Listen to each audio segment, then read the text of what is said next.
Hey, I'm Ben, and my girlfriend is a Myanmar war refugee in Thailand. So, what was it like when you found out that you had to leave, and how did you leave, and what was that process like?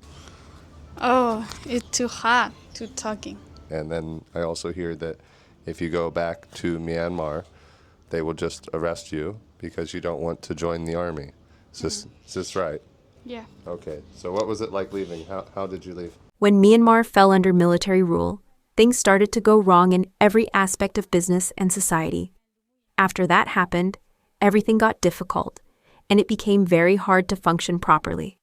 At that time, the morale dropped, and there was no security at all. I could no longer stay in the country, so I had to leave. Even when I tried to leave, I couldn't take a flight or arrange a passport, and I faced the risk of getting arrested. I was also scared. We came here separately from my siblings. I came alone while my siblings stayed behind. I faced some difficulties, as my younger siblings were involved in CDM. So I had to come here through a different route. Once I got here, I had to arrange for a passport and a work permit. After that, I needed to get a residence permit card, which was quite expensive. It's not easy to get here either. If you want to stay, it's better to learn both Thai and English. It's better to be proficient in one of them.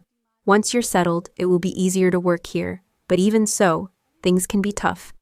Even if you work hard, as a Burmese person here, it's difficult to make ends meet. If you're staying in a place like Chiang Mai, the salary they offer might start at 10,000 or 20,000 baht per month, but you can still find jobs that pay that amount. If you earn 10,000 or 20,000 baht per month, it might seem reasonable. It's definitely tough, but you need to stay strong mentally and physically. You can manage once you change your mindset, and things will be easier once you settle.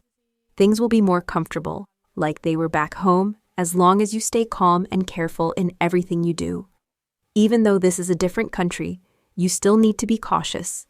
No matter how things turn out, I'm really grateful for the opportunity to share my experience. Thank you so much. Goodbye.